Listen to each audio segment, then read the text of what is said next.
everyone, my name is Reewyn and welcome to day 12 of my Dead by Daylight Bootcamp. Today, we're going to go over maps and how to use them to your advantage and avoid your disadvantage. Now, there are 39 maps in total within the game, so we won't be going over every map in detail, as that's a lot for you guys to try and memorize. Instead, we're going to go into map sizes, indoor versus outdoor maps, loop tiles, and finally, how to use the maps to play your best game. First, map sizes. Maps tend to have a range of sizes, with Mother's Dwelling 2 being the largest and Treatment Theatre being the smallest. In general, smaller maps tend to be harder for survivors as the killer will always be close to you. However, these small maps can be used to your advantage. Dead Dog Saloon is one of the smallest, but it has lots of buildings around, giving you lots of tiles to hold a chase in. However, a larger map like Colburn Farm is very open and often lends itself to killers such as Nurse because they can travel very far. On this note, one of the most important things to do when you're playing is to be wary of your environment. Windows of Opportunity helps with this, as it will show you places you can vault and use pallets. If the killer is going to come for you, can you get away? Windows and pallets can create that distance you need, so you need to know where they are. For example, if you're doing a generator, look around as you do it and be ready to run. When it comes to the map, it's good to be orientated. Every map will usually have a killer shack. Often, players working as a team will say that Killer Shack is north, so you can tell each other where you are. The Killer Shack has two doors, one of which will have a pallet as well as a window. Sometimes the basement will spawn in here too, so we'll go over basements in a minute. For this reason, the Killer Shack is one of the best, if not the best places to loop.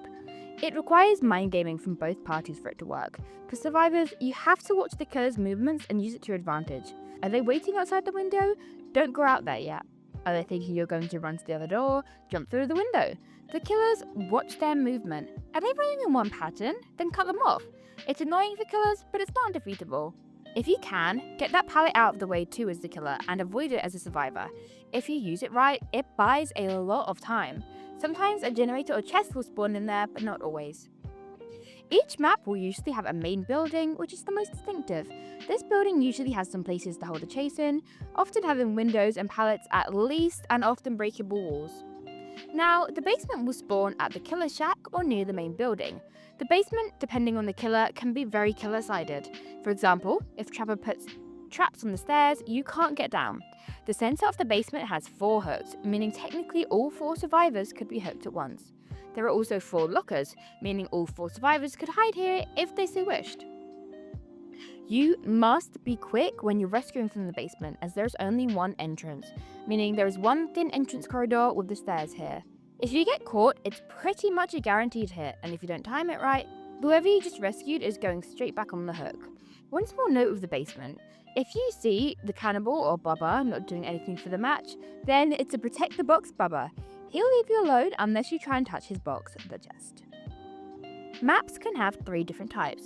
Indoor only, safe for a small courtyard of the exit gate. Outdoor only, safe for the main building and killer shack. And finally, mixed indoor and outdoor.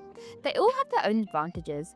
Indoor maps often have lots of sharp corners to turn around and hide from the killer, but it can also be more disorientating and harder to find your fellow survivors. It is also harder for killers to teleport around the map, as there are a lot of more obstacles to go through. It's easier to leave survivors here. It's terrible for killers like Hillbilly too, since you'll just be rushing into things all the time. Outdoor maps are difficult in that survivors are much more visible to the killers. Survivors can find each other easier at least, and have a much more clear view on the killer, so you can either keep your distance or take over the chase. However, for characters like Huntress and the Cannibal, they now have a significantly easier time and can zoom across the map much faster. Killers can find you easier too, which means you have to become more wary and be a little more stealthy than usual. If you're a noobling killer, you're in trouble, but if you're a stealth killer, this is great for you. Survivors, watch your back. Indoor-outdoor maps are harder to tackle, except the outdoor maps tend to have more obstacles on walls, such as the Nostromo wreckage, in which the outside is much more walled. It is a large map, and it's harder for the killer to find you, so it's generally considered survivor-sided. Take all of these into consideration when it comes to starting a round. Finally, we're now going into looping tiles. A looping tile is a small area in which you can loop the killer. It's important for both survivors and killers to understand this. Usually, a loop contains 2 of either windows, pallets, doors, or both. The best loops will feature windows, as you can get through it quickly without the killer getting to you. Ideally, you want to find 2 tiles near each other, or at least know where one is nearby. A pallet can help you immensely in a loop, but majority of the time, once it's down, so unless you have a great loop, go to the next tile. Again, when you're doing generators, take note of your environment. Try and see where tiles are, as it can be advantageous to you on a chase. Try and consider the killers too. For example, you run a chase as Hillbilly differently, jumping through windows and rounding killers, compared to someone like Whisker who can jump through windows.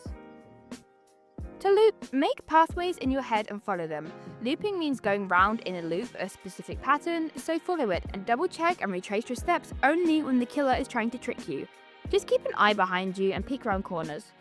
When it comes to walls, there are two distinctive ones, T-walls and L-walls.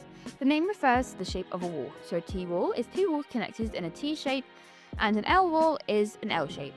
Often, your favourite comes down to preference. There's often a window in these two, which gives you the advantage that you can go either side. The only issue with the T-wall is it's much harder to see if the killer is hiding around the other side since your video is restricted. A pair of T-walls is great for a chase. And that's the day of N12.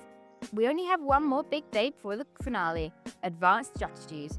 By now, you should be pretty knowledgeable and be prepared to catch those survivors or run away from those pesky killers. Tomorrow, we're going to be learning specific skills to boost you. See you then!